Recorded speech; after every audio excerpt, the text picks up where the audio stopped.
Good morning class. Morning, good morning. देखिए, इससे पहले वाले क्लास में हम आपको बताए थे टोपोग्राफी के बारे में। टोपोग्राफी हम आपको कई टाइप के बता दिए थे। एक था रिवर टोपोग्राफी, दूसरा बताए थे हम आपको आइस टोपोग्राफी, और के बाद अंडर वाटर बताया था। Under water, underground water. इसके बाद हम आपको क्या बताए थे? Ice topography, ocean topography. चौथा क्या था? कोस्टल टोपोग्राफी, तट के बारे में। छठवा क्या था भैया? Wind topography. अभी ये वाला विंड वाला समझाना है आपको। विंड वाला बता देंगे। किसी को कोई दिक्कत नहीं है विंड टोपोग्राफी में? Good afternoon. कैमरा सही नहीं है? Why camera is not good? Camera is very good. अब ठीक है? अब कैमरा ठीक है?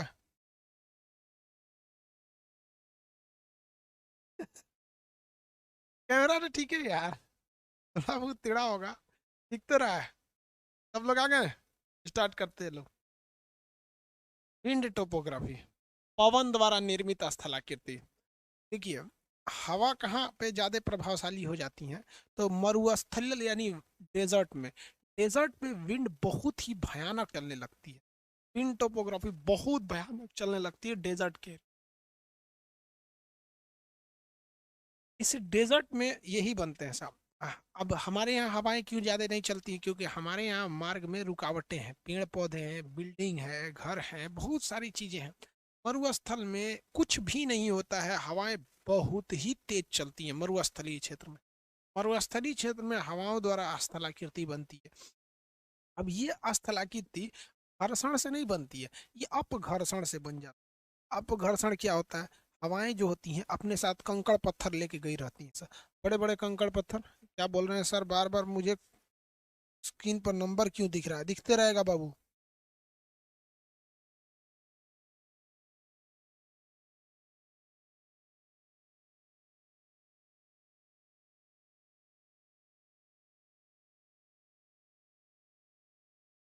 क्या हो गया भैया? एक लड़का को कौन कुछ बोल दिया? सीनियर लड़का।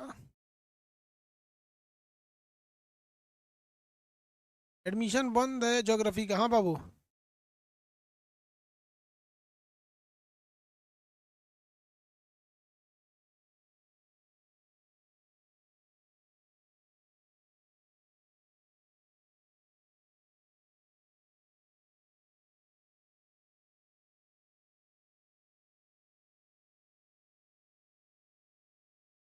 एक लड़का को बोल दिया तुम खान सर के पास।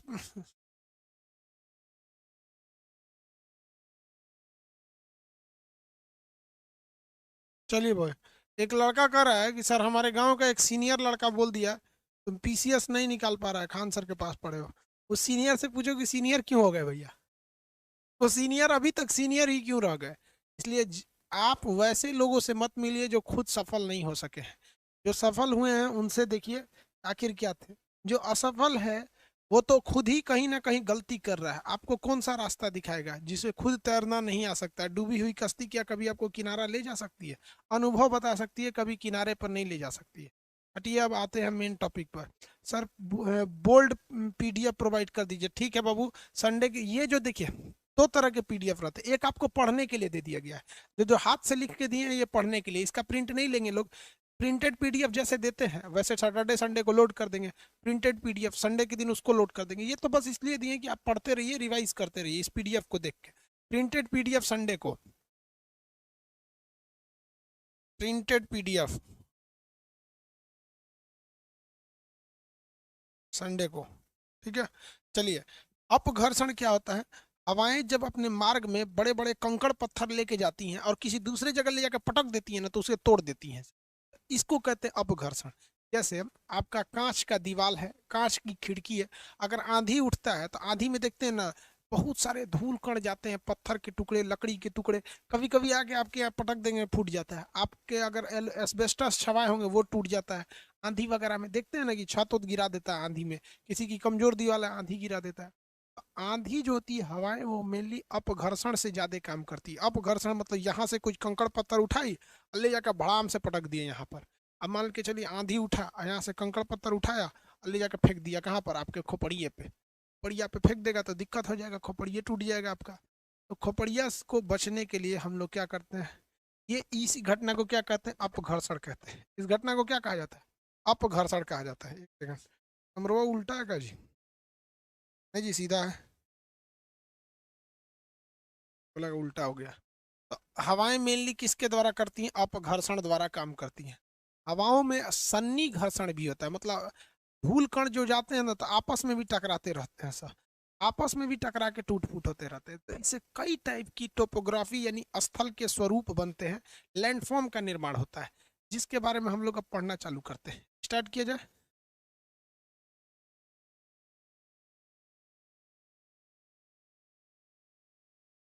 शुभम शर्मा जी, मेरा भाई आपसे पढ़ा है, आज तहसीलदार बना है। बाबू बहुत से लोग पढ़ के, बहुत अच्छा बात है शुभम शर्मा जी, आपके भाई तहसीलदार बने हैं। आप भी तहसीलदार न बन के आप एसडीएम बनिए, अच्छी बात है। ठीक है, देखो बाबू एक बात बताते हैं, हम आपको कभी ये कह ही नहीं सकते। आप हमसे पूछिएगा ना कि सर हम आपसे पढ़ के ग्रुप डी निकाल सकते हैं, हम कभी नहीं कहेंगे कि निकाल सकते हो। तो हम ये कैसे कह देंगे कि आप पीसीएस निकाल सकते हो। हम इतना जरूर कहते हैं कि आप किसी भी एग्जाम में बैठ जाएंगे, आपसे क्वेश्चन नहीं छूटेगा। अगर आप जितना हम पढ़ाए हैं उतना पढ़ लीजिएगा तो बहसबाजी हम सीखे ही नहीं। कहें का अच्छा, आप सब दिल लगा के पढ़ाई कीजिए। हम यही कहते हैं कि हम सबको आपको अधिकारी बन के देखना चाहते हैं। यहाँ आगे देखिए, एक राहुल नाम का लड़का था हमारे बैच में, उसको भगा दिए थे, बड़ी बदमाश था। कई बार आया था मिलने के लिए, भगा दिए, नहीं पढ़ने दिए। ऑफलाइन में पीछे छुप के पढ़ता था। एक दिन वर्दी पहन के आया, दरोगा बना था, डबल स्टार लेके, बंदूक उंदूक लेके, मिठाई उठाई खूब बढ़िया लिया। कह रहा कि सर भगा दिए थे आप, लेकिन हम पीछे में बैठ के पढ़ते थे। पता है उसके घर के पटदार के सब अभी भी मेरे ही पास पढ़ता है। दो चार को भगा दिए, वो पढ़ लिया था। देखिए भाऊ, सबसे पहले इसमें बनता है छत्रक शिला। छत्रक शिला अम्ब्रेला के फॉर्म में बनता है, जिसे हम लोग कहते हैं छत्रक शिला। छत्रक शिला अम्ब्रेला के फॉर्म में बनता है। ये छत्रक शिला क्या होता है भैया, तो देखिए मेरी और ध्यान से समझते रहिएगा, एक की चीज से चार को चीज समझ जाओगे लोग।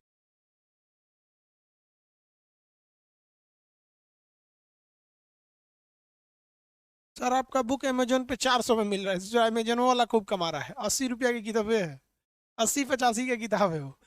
आगे देखिए, छत्रक शिला जो है, अगर आप इसे पढ़ लिए तो इसी से आप पढ़ लेंगे भू स्तंभ, यानी पिलर पढ़ लेंगे, स्तंभ। और अगर पिलर पढ़ लिए ना तो आप भू स्तंभ जैसे पढ़ लेंगे, तो भू स्तंभ के बाद आप इंसेल वर्ग आराम से पढ़ सकते हैं। इसी का रूप होता है इंसेल वर्ग। इंसेल वर्ग, वर्ग। और ये इंसेल वर्ग जो होता है ना, ये इंसेल वर्ग आगे जाके डाई कांटर बन जाता है। आगे जाके क्या बन जाता है, डाई कांटर। इंसेल वर्ग ही आगे जाके बनता है डाई कांटर। यारडंग भी बनेगा। ये एक सेकंड, यहाँ इंसेल वर्ग के पहले यारडंग बनता है। यारडंग, यारडंग, यारडंग। देखिए, छत्रक शिला किसे कहते हैं, जब कभी भी रेगिस्तानी क्षेत्र में कोई बहुत मजबूत चट्टान है, जैसे ऐसे कोई बहुत मजबूत चट्टान है, बहुत मजबूत क्या है, चट्टान है, तो ये एक मजबूत सी चट्टान है ये। लेकिन ये कोई भी चट्टान अगर आप देखेंगे तो कहीं कहीं से कमजोर भी रहती है। जैसे आप अपने घर में देखेंगे, जब घर और बनता है तो आप दीवार वगैरह फोड़ते होंगे, दीवार फोड़ते होंगे, तो कुछ मिट्टी आराम से, दीवार की कुछ ईंट आराम से टूट जाते होंगे और कुछ ईंट जल्दी टूटते ही नहीं होंगे। कुछ ईंट आराम से टूट जाते हैं, कुछ टूटते नहीं। ऐसे पत्थर है, कोई बड़ा सा पत्थर लेंगे ना तो देखेंगे कोई कोना आराम से टूट जाएगा, कोई कोना जल्दी टूटेगा ही नहीं। तो कभी कभी क्या होता है कि कठोर चट्टान और मुलायम चट्टान एक दूसरे के ऊपर रहती है, हवाएं चलती हैं और दूसरे जगह से कंकड़ पत्थर लाती हैं, तो थोड़ा थोड़ा इसको तोड़ देती हैं, थोड़ा थोड़ा तोड़ते ही रहती हैं। 100 200 साल में तोड़ते तोड़ते थोड़ा थोड़ा तोड़ेंगी, ऐसे 100 200 साल लगा देंगी ऐसे इसको तोड़ते तोड़ते। धीरे धीरे क्या कर देंगे सब, तोड़ देंगे सब। और जितना कमजोर चट्टान है ना, इसको देखिए हवाएं वक्त के साथ साथ धीरे धीरे तोड़ते जा रही हैं सब। एक ही बार में नहीं तोड़ती हैं सब, वक्त के साथ धीरे धीरे 100 200 साल लगाएंगी सब, तोड़ देंगी सब। इसको तोड़ते तोड़ते एक वक्त ऐसा आएगा जो मुलायम चट्टान थी जिसको हवाएं तोड़ सकती थी, उन सारी मुलायम चट्टानों को हवाएं तोड़ के खत्म कर देती हैं। और बच जाता है केवल कठोर चट्टान जो छाता के जैसा दिखता है। जानवर वगैरह क्या करते हैं, धूप से बचने के लिए इसके नीचे घुस जाते हैं। तो ऐसे को ही हम कहते हैं छत्रक शिला। क्या कहेंगे, छत्रक शिला। क्या कहेंगे, छत्रक शिला। आगे बढ़े।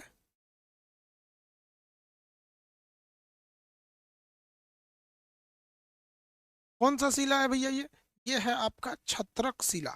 कौन सा शिला, छत्रक शिला। किसी को कोई दिक्कत नहीं। अब हम आपसे पूछते हैं कि हवाएं जो है वो ऊपर तो बहुत स्पीड से चलती हैं, नीचे ज्यादा स्पीड से नहीं चलती। आंधी के वक्त अगर जमीन पे लेट जाएंगे तो बहुत कम हवाओं का एहसास होगा। तो एक वक्त आएगा धीरे धीरे हवाएं इस चट्टान को भी तोड़ेंगी।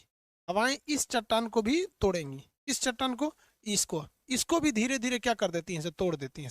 तो जब छत्रक शिला को भी हवाएं तोड़ने लगती हैं तो ये केवल और केवल एक पिलर की तरफ बच जाता है। छत्रक शिला जब टूटने लगता है तो एक पिलर के जैसे बच जाता है। ऐसे पिलर को हम लोग कहते हैं भू स्तंभ। क्या कहते हैं, भू स्तंभ। छत्रक शिला छाता की तरह था, अब भू स्तंभ एक पिलर की तरह हो गया। छत्रक मतलब अम्ब्रेला की तरह, ये पिलर हो गया आपको, लैंड पिलर, भू स्तंभ हो जाता है। जब कभी भी भू स्तंभ, क्या चीज, भू स्तंभ लाइन से पाए जाने लगते हैं, एक इधर पाया गया एक इधर पाया गया, इस टाइप के भू स्तंभ पाए जाते हैं। लाइन से भू स्तंभ अगर पाए गए ऐसे लाइन से, तो इसको हम लोग कहते हैं यारडंग। क्या हो जाएगा, यारडंग। लाइन से पाए, इसको भी तोड़ती रहती है हवाएं, ऐसा नहीं है कि किसी को हवाएं छोड़ेंगी, आएगी कहेगी आओ तोड़ो हम काट देते हैं।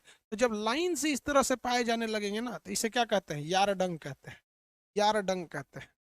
तो देखिए, एक ही चीज से तीन चीजें बनी है। कौन कौन सी, सबसे पहले क्या था, छत्रक शिला। क्या था, छत्रक शिला, छाता के जैसे। किसके जैसा था, छाता के जैसे, इस तरह से।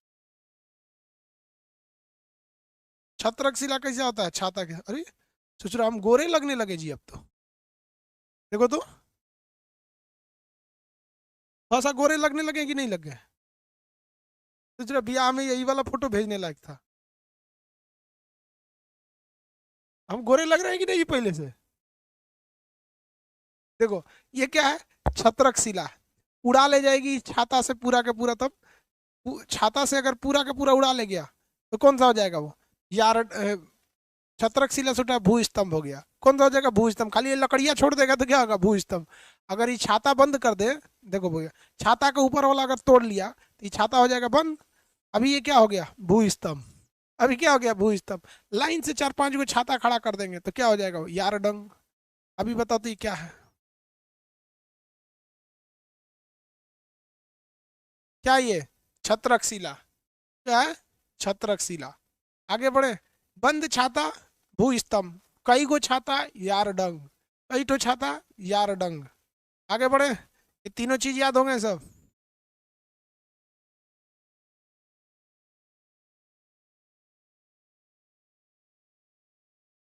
तो जो अपने ओरिजिनल कलर पे ला दिया, कितना गोरा लग रहे थे हम यहाँ पे। मेरे लवली से अच्छा एगो टॉर्च लेके घूमो, जहां देखो कोई ये टॉर्च जला लो। आगे बढ़े,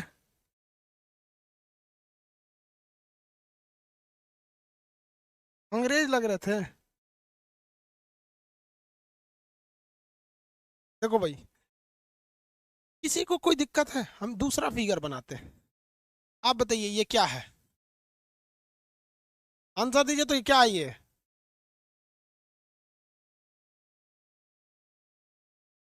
क्या है, अम्ब्रेला का ये या छत्रक शिला का ये।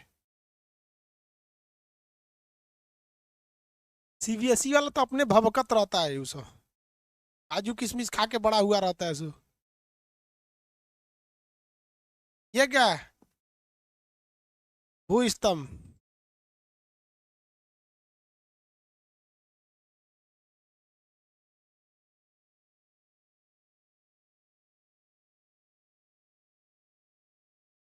ये क्या है, यारडंग।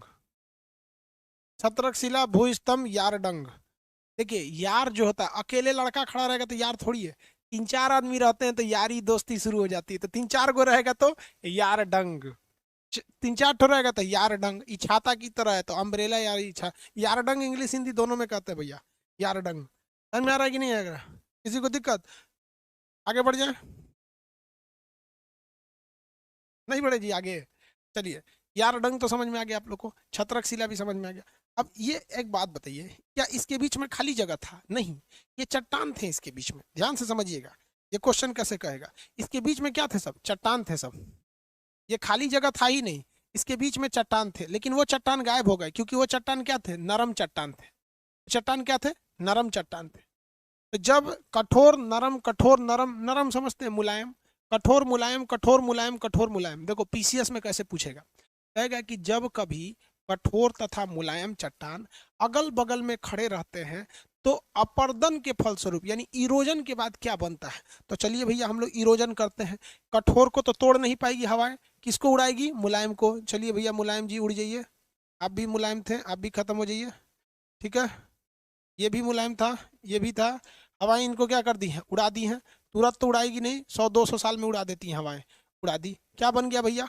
यार डंग बन गया, यार डंग। तो यार पीसीएस का क्वेश्चन कुछ अलग नहीं होता है, उसको थोड़ा सा डीप पूछ देता है। अब यही हम आपसे पूछते हैं, बताइए छत्र ये पिलर कैसे बना होगा? तो क्या होगा, एक वक्त हुआ होगा कई लाख साल पहले कि इधर भी मुलायम चट्टान होगी, इधर भी क्या होगी? मुलायम चट्टान।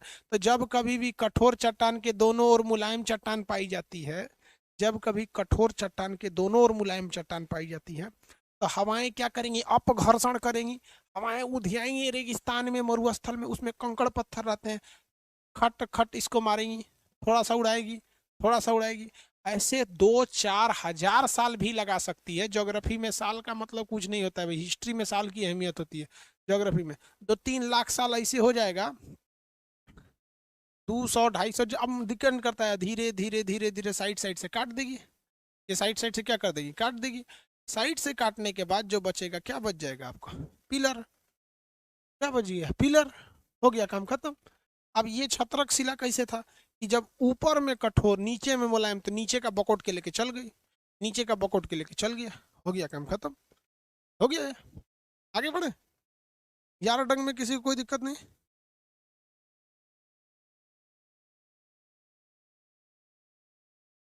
डेजर्ट में चट्टान कहाँ से आता है? डेजर्ट में अगर पहाड़ है तो, डेजर्ट में अगर पहाड़ है तो, डेजर्ट में बीच बीच में पहाड़ पहाड़ भी रहते हैं सब। जैसे राजस्थान में देखिए, अरावली पहाड़ भी है और थार का मरुस्थल भी है, दोनों चीजें होती है ना। चट्टान हम क्या घर से थोड़ी लाएंगे यहाँ पर।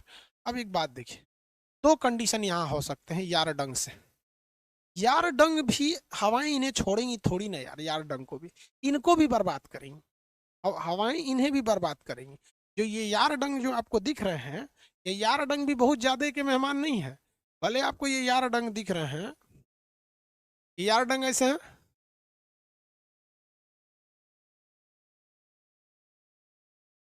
ये यार डंग इस तरह से है, हवाएं इनको भी तोड़ देंगी। और जब इनको हवाएं तोड़ेंगी तो फिर ये भी बिखरेंगे, कहीं से मान लीजिए नीचे से भी उखाड़ सकती है, कहीं से भी हवाएं इनको क्या कर सकती है? उखाड़ सकती है। यहाँ से उखाड़ लिया, जा इधर से उखाड़ दिया इसे, तो छोटा छोटा बच जाएगा। ये चट्टान को धीरे धीरे हवाएं क्या कर देंगी? छोटा कर देंगी, इनको उड़ा देगी, इसको उड़ा देगी धीरे से, इसको इसको उड़ा देगी। तो हवाएं ऐसे अपर्दन करते रहती है। बताइए ये क्या कर रही है? अपघर्षण कर रही है, दूसरे चट्टान वगैरह को ले आके पटक दे रही है, पटक पटक के यहाँ छोड़ देती है। तो जब कभी भी मरुस्थलीय क्षेत्र में यारडंग बहुत छोटे छोटे होते हैं और छोटे छोटे चट्टानों की तरह बिखरे रहते हैं, इस तरह से टूट टूट के, कोई उस पार गिर गया, कोई इधर गिर गया, कोई इधर गिर गया, तो इसे कहते हैं इंसेलबर्ग। इन्हें क्या कहते हैं? इंसेलबर्ग कहते हैं। इनका कोई आकार नहीं होता है, पत्थर की तरह जगह जगह जगह जगह इसे बिखरे रहते हैं। इन्हें क्या कहा जाता है? इंसेलबर्ग कहा। क्या कहते हैं? इंसेलबर्ग।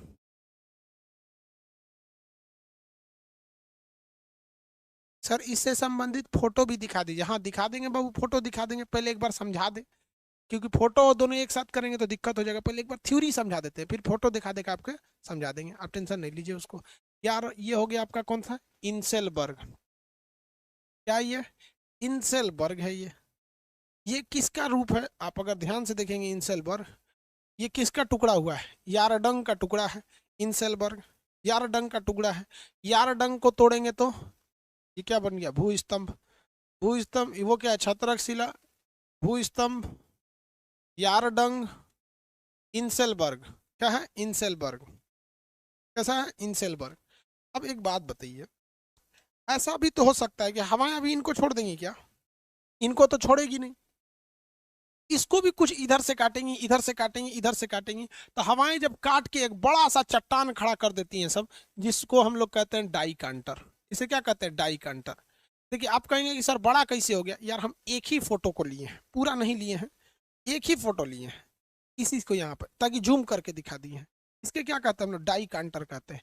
ये चतुर्भुज के समान होता है डाई कांटर, बड़ा सा होता है, इसको चारों ओर से हवाएं क्या कर दी रहती हैं? काट दी रहती हैं, तो उन्हें हम लोग क्या कहते हैं? डाई कांटर कहा जाता है, डाई कांटर। एक पहाड़ के बीच में ऐसे रहता है, इसी पे आके खड़ा हो जाता है कौन? कितने आदमी थे? कालिया कितने आदमी थे? तो मूवी वगैरह में जितना गुंडा उंडा को देखेंगे ना, तो एगो बड़का चट्टान पे खड़ा रहता है ऐसा, मतलब वो टूट टाट के बराबर हो गया, अब उसमें से नहीं टूटने वाला है। तो पूछेंगे तो कितने आदमी थे?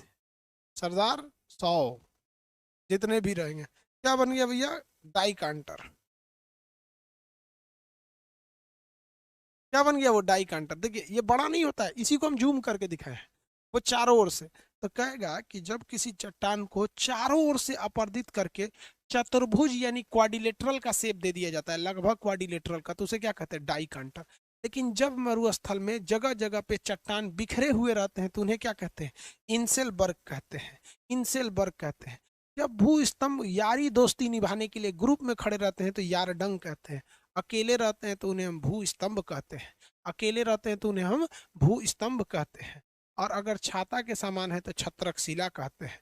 अगर एक भी कंसेप्ट अच्छा से याद हो गया तो आप कंफर्म समझिए कि आपका एग्जाम पार हो गया। समझ में आ गया? या देखिए छत्रक शिला को इधर इधर काट देंगे, भू स्तंभ हो गया। भू स्तंभ के चारों ओर भू स्तंभ कई ज्यादा हो जाएंगे तो यार डंग रहेगा, यार डंग बिखर जाएगा तो छोटे छोटे चट्टानों के रूप में रहेगा। इनसेल बर्ग हो गया, बिखर गया तो बर्ग हो गया, बिखर गया तो बर्ग हो गया यहाँ पर। और उसके बाद जो बड़े बड़े चट्टानी टुकड़े होते हैं चतुर्भुज चतुर्भुज के समान, उन्हें हम क्या कहते हैं? डाई कांटर कहते हैं। क्या बन गया भैया? डाई कांटर बन गया। आगे बढ़े। अरे भाई कितने आदमी, अब कितना बार कहिएगा लो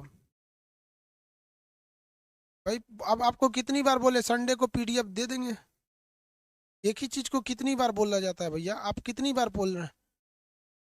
लड़की है क्या? लड़की है सबको एक बार में समझे में नहीं आता। लड़की सब बहुत सीधा होती है सब। वो सबको कोई कह देगा ना कि पीडीएफ नहीं है प्रिंटेड, तो बोलते रहेगी सब, कुछ भी बोलते रहो। कल पीडीएफ देंगे, फिर कहेगी पीडीएफ सर, फिर देंगे, फिर पीडीएफ सर। सीधा भी होती है सब लड़की सब। कह देंगे अभी से टोपोग्राफी खत्म, कल से जूलॉजी पढ़ाएंगे, जियोग्राफी पढ़ाएंगे, तो खुश हो जाएगी सर, हाँ कोई बात नहीं खत्म। तुरंत बिलीव कर लेती है, बहुत सीधा होती है। अभी खत्म नहीं हुआ है, चलिए ध्यान दीजिए। इतना समझ में आ गया आपको? इंसेल वर्ग में ये जितनी स्थलाकृति बन रही थी, ये सब की सब स्थलाकृति काट छाट से बन रही थी, अपर्दन से बन रही थी। अब हमें देखना है निक्षेपण से बनने वाली स्थलाकृति। किससे बनने वाली? निक्षेपण से। ये तो जितना हम आपको बता रहे थे, ये किससे बनी थी? ये तो अपर्दन के फलस्वरूप बनी थी। किसके फलस्वरूप बनी थी भैया? अपर्दन के फलस्वरूप बनी थी ना। किसके फलस्वरूप? अपर्दन के फलस्वरूप। अब हम आपको किसके फलस्वरूप बता रहे हैं? निक्षेपण के फलस्वरूप बता देते हैं, निक्षेपण के फलस्वरूप बता देते हैं।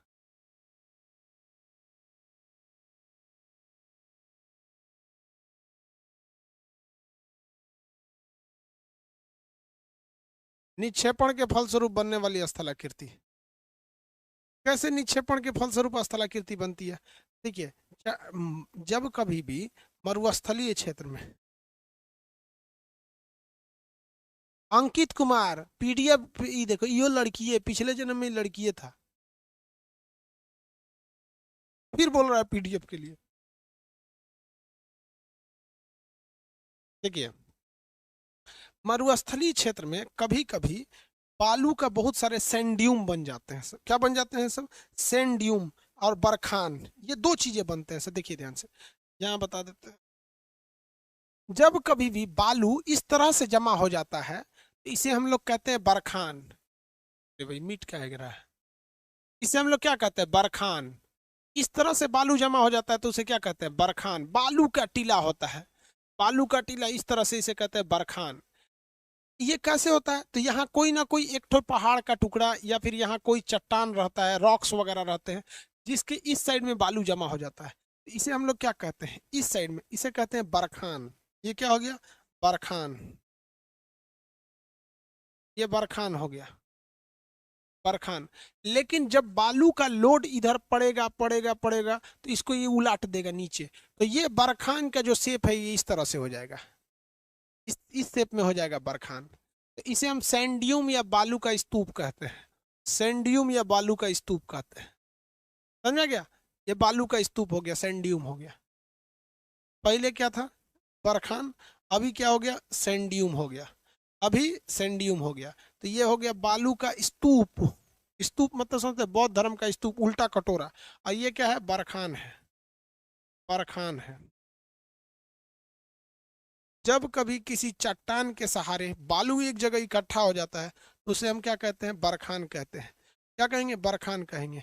और जब गिर जाता है तो बालू का स्तूप कहते हैं। इसीलिए रेगिस्तान में अगर आंधी आता है तो इंसान मर जाता है। आप मान लीजिए रेगिस्तान में फंस गया और आंधी उठ गया, तो आप ही के पास खूब ज्यादा बालू जमा होगा होगा होगा, आप ही को उलट के चला जाएगा, मर जाएंगे, काम खत्म, नहीं निकल पाएंगे। तो बालू का स्तूप बरखान में। आगे बढ़े।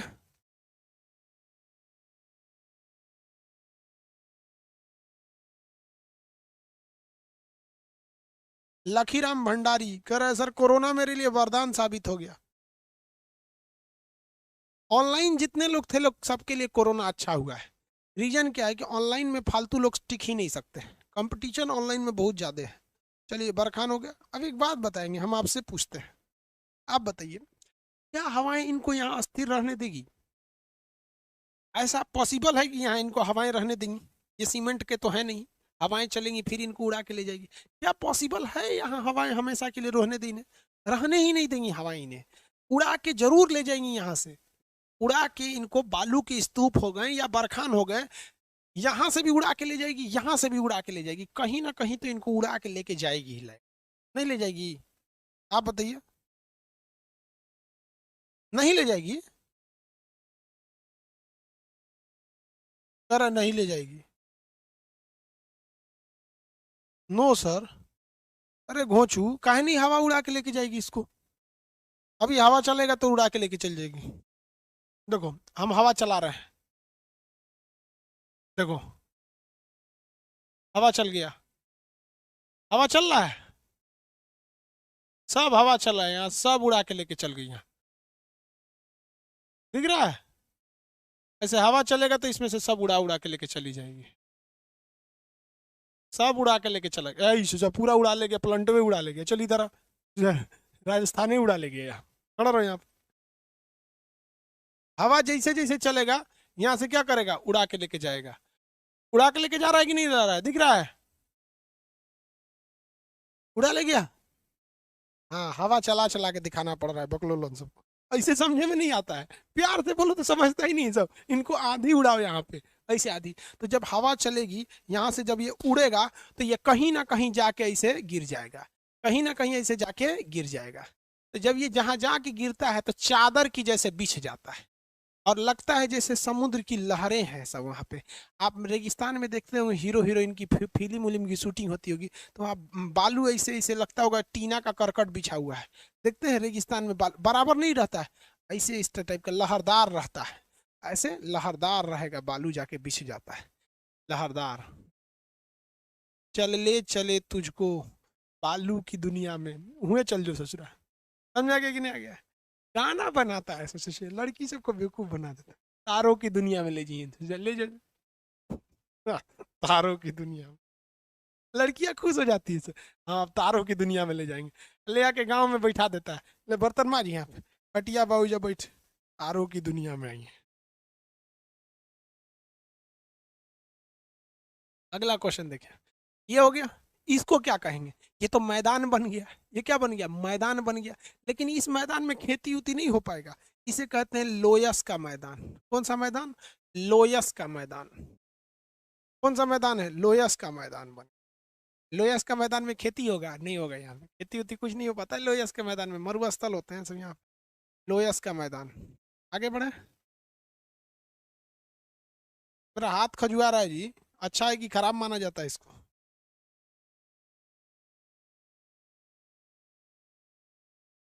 भाई हाथ का खुजलाना, दाहिना हाथ का खुजलाना अच्छा होता है कि खराब? बताओ भाई। अच्छा होता है।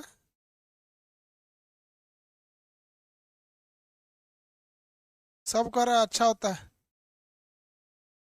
राइट हैंड है, हाँ। अच्छा होता है। चलो भैया, मेरे लिए अच्छा होगा तो हम आपके लिए कुछ ना कुछ अच्छा कर देंगे। हमारे लिए अच्छा होगा तो हम कुछ ना कुछ आपके लिए अच्छा सोच देंगे।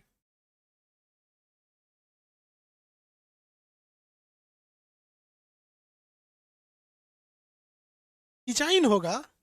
अरे यार, किचाइन हो ही नहीं सकता है। शादी हुआ ही नहीं है मेरा, तो झगड़ा कैसे हो सकता है? शादी होने के बाद में किचाइन होता है। शादी होने के बाद सोचो आंख फड़ के तो डर जाओ, सोच रही घरे जाएगा, बवाल करेगी, हाथ खजुआ गया, कुछ हो गया। अभी कोई दिक्कत नहीं है। ये लोयस का मैदान हो गया। सबसे बड़ा लोयस का मैदान चाइना में पाया जाता है। अब एक बात बताओ भैया, चाइना में अगर सबसे बड़ा लोयस का मैदान पाया गया, तो हम ये कह सकते हैं कि चाइना में सबसे बड़ा मरुस्थल यानी डेजर्ट भी पाया जाएगा। एशिया का सबसे बड़ा लोयस का मैदान अगर चाइना में है, तो एशिया का सबसे बड़ा रेगिस्तान भी चाइना में होना चाहिए। होना चाहिए कि नहीं होना चाहिए? कौन सा रेगिस्तान है चाइना में सबसे बड़ा, बताइए तो। चाइना में सबसे बड़ा कौन सा मैदान है?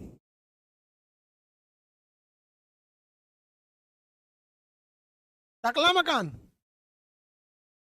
गोभी का मरुस्थल? गोभी नहीं रे बबुआ, गोभी गोभी। गोभी का मरुस्थल। अच्छा, एक हम आपसे सवाल पूछते हैं।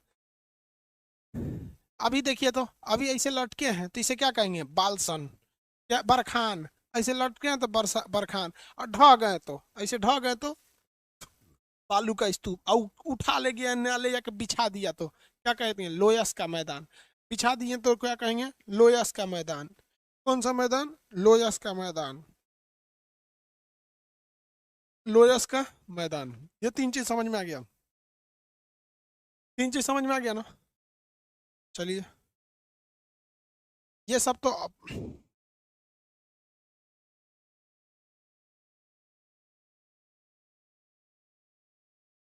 कितने लोग को समझ में आ गया ये? समझ में आ रहा है? अब दो चीजें बच गई। एक हो गई बालसन झील, एक बच गया प्लेया। बालसन झील और प्लेया।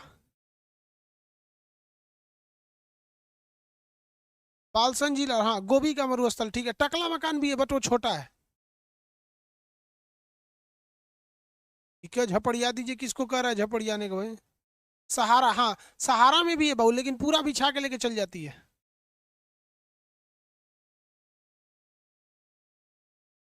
क्या सहारा लोयस से बड़ा है? नहीं बाबू, हम एशिया में बात कर रहे हैं। सहारा ना एशिया में है, वो अफ्रीका में है। तो अफ्रीका में भी बहुत बड़ा मैदान बना है। अब आपका कहने का सवाल ये है कि सर जब चाइना में बन सकता है तो अफ्रीका में क्यों है? तो अफ्रीका में बीच बीच में बहुत ज्यादा पहाड़ है, इसलिए बहुत बड़ा मैदान नहीं बन पाता है, रुकावटें आ जाती हैं। ठीक है, क्या आ जाती हैं? रुकावटें आ जाती हैं। अगला क्वेश्चन देखते हैं। फोटो दिखा देंगे, अभी अभी जस्ट फोटो दिखाएंगे। ये कौन कह रहा है कि मेरी गर्लफ्रेंड आपसे गुस्सा हो गई? तो हमरा का मतलब है? देखो ये क्या कर रहा है। शशिकांत को मैं गुस्सा हो गई क्योंकि मैंने उसको टाइम देना छोड़ दिया। बहुत अच्छा बाबू, बहुत अच्छा। टाइम, अरे यार तुम लोग टाइम क्यों देते हो? तुम्हारी लाइफ के साथ खेलती हैं सब। तुमको हम एक रियलिटी बता रहे हैं, बहुत कड़वा सच है। स्टोरी, अगर तुम्हारा गर्लफ्रेंड है, तुम अगर उसको, अब वो घर पे गई है, मान लो पढ़ने आई है, दिल्ली, पटना, जयपुर, झारखंड, रांची, तो कोई बात नहीं। अगर घर गई है तो बोल के जाएगी फोन मत करना। और गलती से तुम फोन कर दोगे, चार गरियाएगी तुमको, चार गो बात सुनाएगी। तोरा समझ में नहीं आता है, पापा बैठे थे, मम्मी बैठी थी, भैया बैठे थे। कोई ठीक नहीं है, पहिलका बैठल होगा गौवा वाला, लेकिन कहेगी भैया बैठे थे। मतलब तू फोन मत कर, लेकिन वो जब मन तब फोन कर देगी। जब मन तब ढाई दे। आप भागेंगे, हाँ पापा बाद में फोन कर। अरे तुम्हारा बाप समझता है कि हमारी बेटी की, बेटवा का फोन आ रहा है? समझता है? मतलब उसकी इज्जत इज्जत है, उसके बाप के सामने, माँ के सामने, भाई के सामने इज्जत बरकरार रहनी चाहिए। और आप गली छाप कुत्ता है जो आपकी कोई इज्जत नहीं है। अगर तुम्हें इज्जत प्यारी है तो हमें भी इज्जत प्यारी है।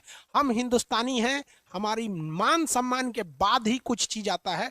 चाहे वो गर्लफ्रेंड हो, पैसा हो, नौकरी हो, भाड़ में जाए, सब कुछ हमारा मान सम्मान रहना चाहिए। अगर तुम हमारी इज्जत की परवाह नहीं करोगी, जब मन तब फोन करोगी, जब तुमको टाइम रहेगा तब बतियाओगी, तो जब मन तब हम भी करेंगे, और जब हमारे पास टाइम रहेगा तो हम भी बतियाएंगे। तो भाड़ में जाओ ससुरा, 56 करोड़ महिलाएं हैं भारत में।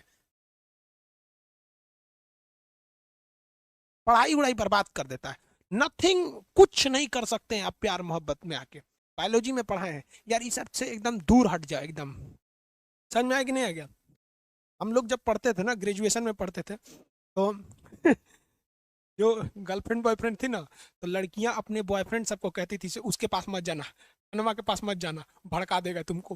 कोई भी लड़की अपने बॉयफ्रेंड को नहीं कहती थी सब कि मेरे पास आए, और जो मेरे पास आ जाता था लड़का, उसको पक्का भड़का देते थे, साइड हो जाता था, सीधे जाके कहता था देख शांति से रहो फ्रेंड है, फ्रेंड की तरह रहो, हमारा मालिक मत बन, खोपड़िया पे चढ़ेगी तो उतार देंगे नीचे यहाँ पे।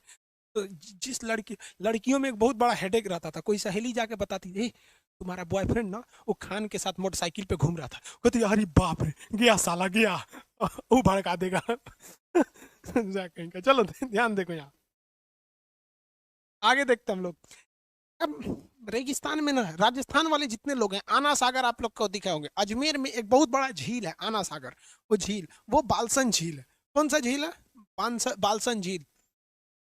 आगे बढ़े, सब घुसिया रहा है सर, लड़कियां घुसिया जाती है सर।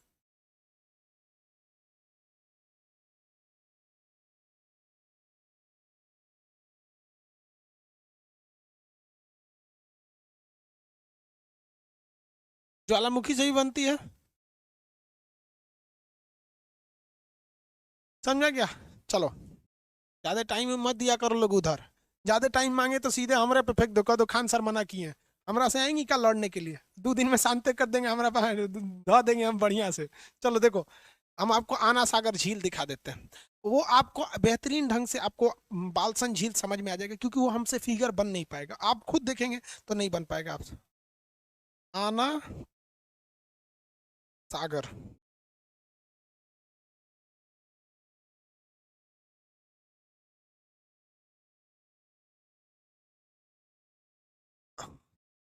आना सागर लेक। आना सागर लेक की खासियत क्या है? ये पहाड़ों के बीच में है, पहाड़ों के बीच में। आप में से जयपुर वाले लड़के लोग, भाई हम तो यहाँ गए हैं, अभी कुछ दिन पहले जयपुर गए थे, राजस्थान गए थे, आपके सुभाष सर से मिले, बहुत लोगों से मिले राजस्थान में। राजस्थान वाले खाना बहुत खिलाते हैं यार, डर लगता है जाने से पहले, बहुत ज्यादा खिला देते हैं। उन लोग के राजस्थान आप जाइएगा ना तो कम से कम 20 किस्म का मिठाई रख देगा, बहुत खाना खिलाते हैं वो लोग। देखिए ये झील देखिए, ये आना सागर झील है, ये चारों ओर से पहाड़ों के बीच में है। देखिए, लेकिन एक चीज याद रखेंगे, लेकिन ये ऐसा झील होना चाहिए, ये झील देखिए हम, ये पहाड़ों के बीच में और मरुस्थल में भी है, चारों ओर मरुस्थल है लेकिन ये झील है। ठीक है, चारों ओर मरुस्थल, बीच में पहाड़, और उसके बीच में अगर झील बन जाता है ना, तो ऐसे झील को हम बालसन झील कहते हैं, इंग्लिश में कहते हैं बालसन लेक। ये कौन झील है? बालसन झील है। कौन झील है? बालसन झील। अब ये फिगर बहुत टफ हो जाएगा बनाना। देखिए जम्मू कश्मीर में भी ऐसी झील है, जैसे बेमनाड, ये क्या नाम है, शेषनाग झील है, बट उसमें क्या है, मरुस्थल नहीं है। ये पहाड़ बहुत महत्वपूर्ण भूमिका निभाते हैं, अगर ये पहाड़ नहीं रहते ना तो बालू आके इसे ढक देता, बालू आके इसे ढक देता। राजस्थान में पानी का ये बहुत बड़ा स्रोत है। ये क्या नाम है, आना सागर, अजमेर में है आना सागर। आप अजमेर जाइए तो पहले आना सागर मिलेगा, आना सागर घूम लीजिए, ख्वाजा का मोइनुद्दीन चिश्ती का दरगाह देख लीजिए, फिर आप पुष्कर चले जाइए, और पुष्कर में भी आपको एक झील मिलेगा, पुष्कर झील।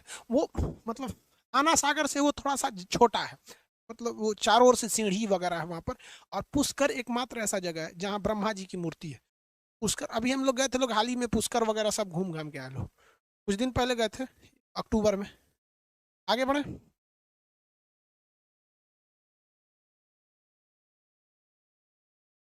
आगे बढ़े।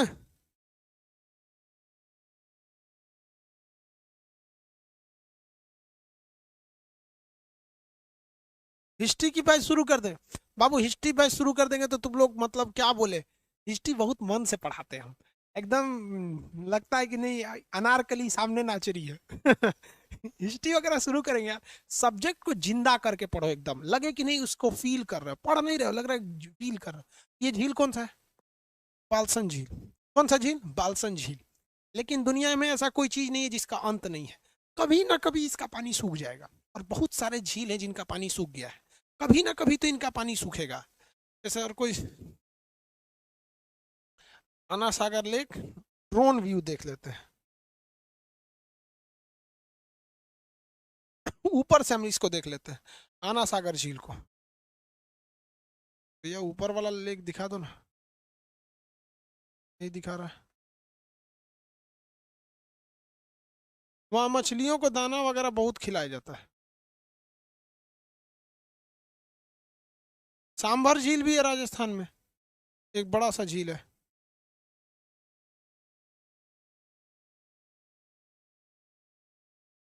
यार चलिए उसी से काम चलाते हैं। ये झील कौन सा भैया? आना सागर झील है। ऐसे झील को क्या कहते हैं? बालसन झील कहते हैं। जब ये सूख जाता है तो इसे कहते हैं प्लेया। जब ये सूख जाता है तो इसे क्या कहा जाता है? प्लेया। जब कभी बालसन झील सूख जाए तो इसे क्या कहते हैं? प्लेया कहते हैं।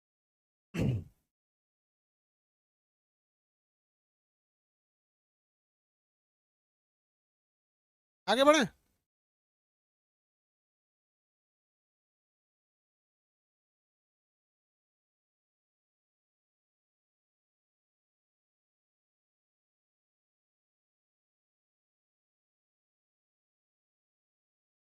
किसी को कोई प्रॉब्लम है तो बोलिए भाई, दोनों इंग्लिश ही है, दोनों इंग्लिश ही है। आगे बढ़े। राजस्थान मध्य प्रदेश में बहुत जल्दी आने वाले हैं।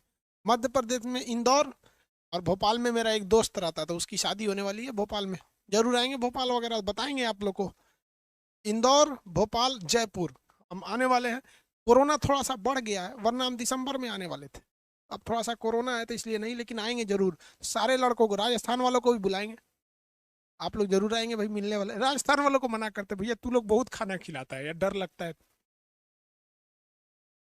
आगे देखते हैं। ये हो गया बालसन झील, और ये हो गया प्लेया। तो मरुस्थलीय क्षेत्र में जब चारों ओर से पहाड़ हो जाता है और बीच में अगर कोई झील बन जाए, और उस झील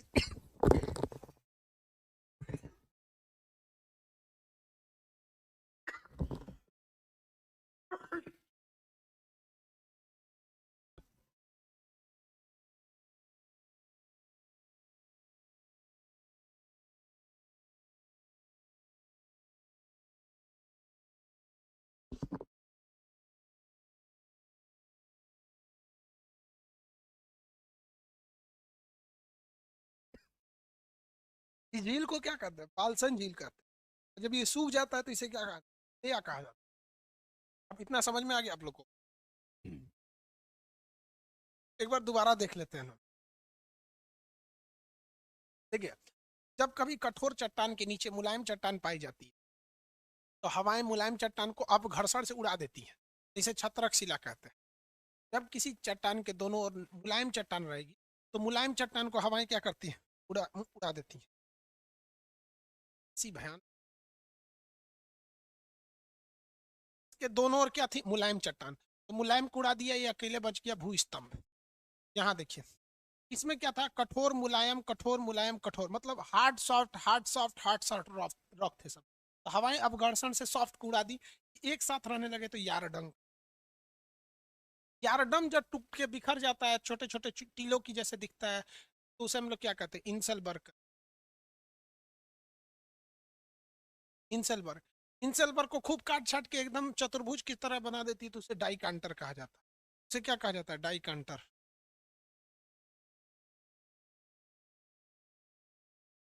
देखिए, जब किसी चट्टान के सहारे बालू खूब ज्यादा इकट्ठा हो जाता है, तो उसे क्या कहते हैं? बरखान कहते हैं। जब गिर जाता है तो सैंडियम यानी बालू का स्तूप। इन्हें बालू उठा के एक जगह बिछा देती है, तो उन्हें लोयस का मैदान कहा जाता है। चाइना में बहुत फेमस लोयस का मैदान। लोयस का मैदान। अब देखिए, चारों ओर पहाड़ के बीच में अगर झील है तो उसे बालसन झील कहते हैं। क्या कहते हैं? बालसन झील। सूख जाता है तो प्लेया कहते हैं। ये लोग बता सकते हैं, प्लेया झील में कौन सा तत्व पाया, कौन सा चीज पाया जाता? जैसे आपको बताते हैं, आप अंदाजा लगाइए। क्या प्लेया में नमक पाया जाएगा या नहीं? अंदाजा लगा के बताइए। प्लेया में नमक पाया जाएगा कि नहीं? हाँ भाऊ, वेरी गुड, नमक तो पाया जाएगा, बहुत अच्छा। हाँ, सिलिकॉन भी पाया जाएगा, वेरी गुड। सिलिकॉन और नमक, वेरी गुड। सिलिकॉन और नमक पाया जाएगा। नमक पाया जाएगा। नमक खारा होता है, और वो स्थल चारों ओर कहेंगे ना, नमक, चट्टानों में नमक पाया जाता है तो क्या हो जाएगा, खारा हो जाएगा। दूसरा कि बालू में सिलिकॉन पाया जाता है, सिलिका और नमक की मात्रा। इसी का क्वेश्चन था कि बरखान झील, देखिए क्या क्वेश्चन क्या था, देखिए बाल, ये झील क्या था, बालसन झील।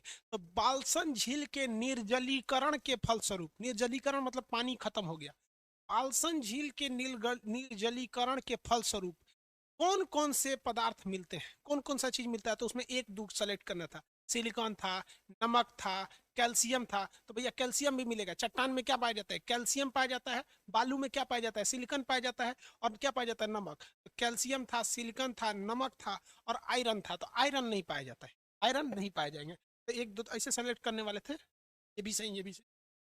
ठीक है, अब आज के लिए इतना ही। मंडे को करेंगे, मंडे को सब चीज का फिगर दिखा देंगे।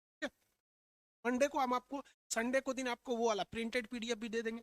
अभी जो पीडीएफ दिए हैं वो केवल पढ़ने के लिए, टाइम पास करने से अच्छा है दे रही है। ठीक है, मंडे को मिलेंगे।